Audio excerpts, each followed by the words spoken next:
जो हमारी विरासत का अपमान करते हैं, जो बाबा साहब आम्बेडकर जैसे मनीषियों की मूर्तियां तोड़ते हैं, ऐसे लोगों से भी कांग्रेस को सहानुभूति है। जो भारत के संविधान को, भारत के कानून के दायरे को नहीं मानते, ऐसे लोगों के खिलाफ देशद्रोह का जो कानून देश में है उसको खत्म करने का वादा ये कांग्रेस पार्टी ने किया है। आप मुझे बताइए, क्या देशद्रोह करने वालों को सजा मिलनी चाहिए कि नहीं मिलनी चाहिए? देशद्रोहियों के लिए कठोर कानून होना चाहिए कि नहीं होना चाहिए? अगर देशद्रोहियों को खिली छूट दे दी जाएगी तो आप लोगों को मुसीबत आएगी कि नहीं आएगी? देश में संकट आएगा कि नहीं आएगा? इनको क्या हो गया भाइयों, साथियों?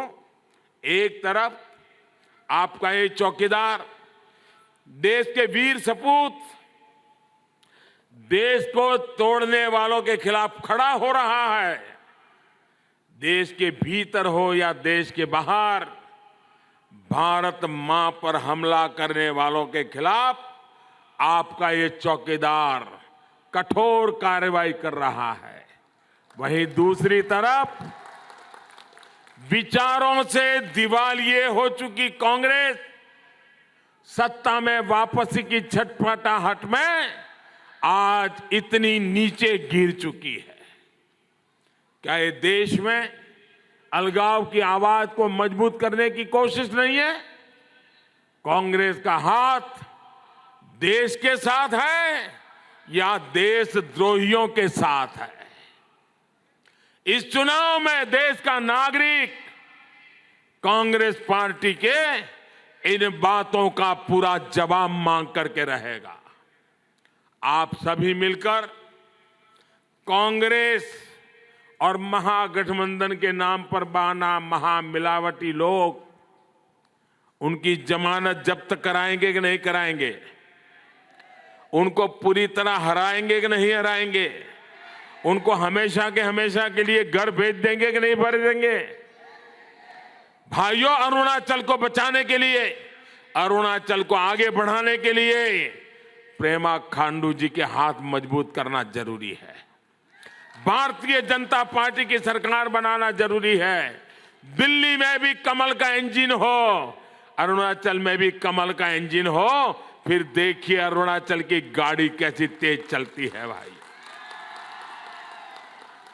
आप आश्वस्त रहिए, जब तक ये चौकीदार हैं तब तक देश को तोड़ने के बारे में सोचने वालों को 100 बार सोचना पड़ेगा।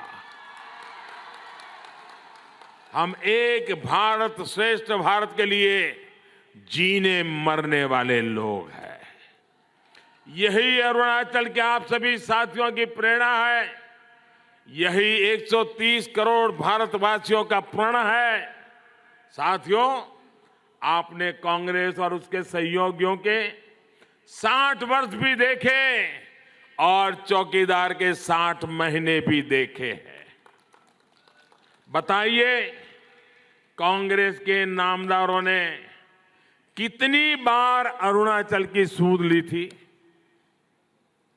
कोई कांग्रेसी आता था क्या अरुणाचल में? दिल्ली के नेताओं को फुर्सत थी क्या? अरे यहां के नेता जाते थे, हफ्ते हफ्ते भर दिल्ली में उनको रुकना पड़ता था।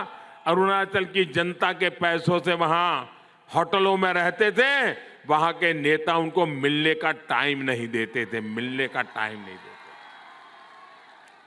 कांग्रेस के इतने प्रधानमंत्री हुए, वो कितनी बार अरुणाचल आए थे? किसी को याद भी नहीं होगा।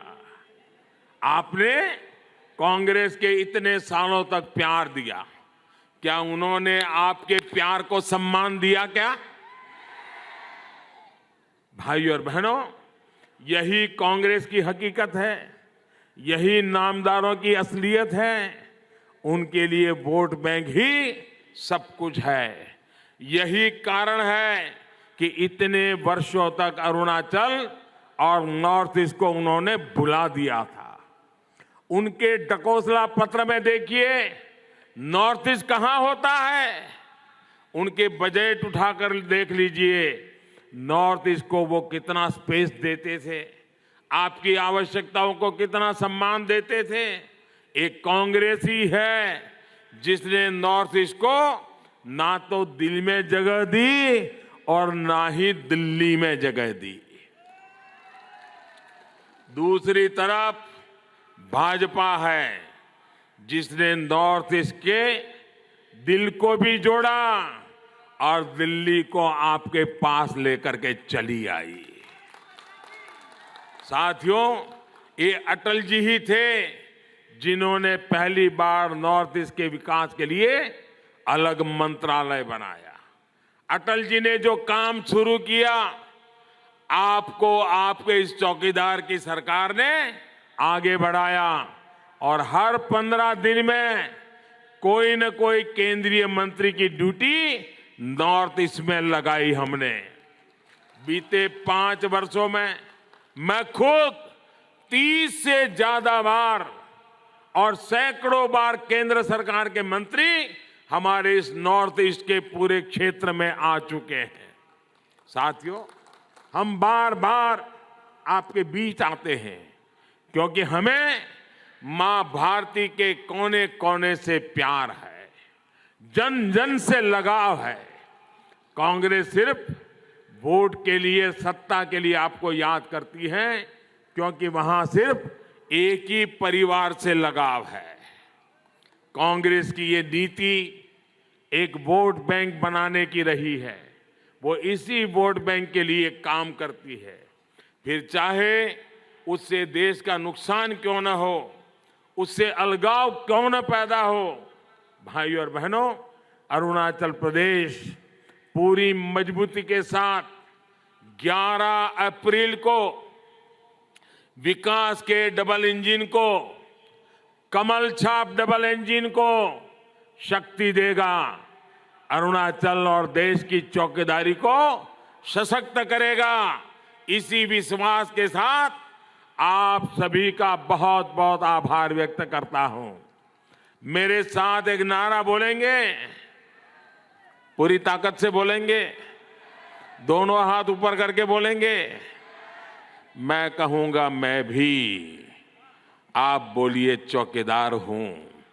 मैं भी चौकीदार हूं। मैं भी चौकीदार हूं। मैं भी चौकीदार हूं। गांव गांव, गांव गांव, गली गली, गांव गांव, चौकीदार, गली गली, चौकीदार, नौजवान, माताएं बहनें, खेत खलिहान, पूरा हिंदुस्तान सीमा पर, गली गली में, भाइयों बहनों, 125 करोड़ देश का हिंदुस्तान, हर हिंदुस्तानी चौकीदार। इसी भाव के साथ आओ देश को बचाएं, देश को आगे बढ़ाएं।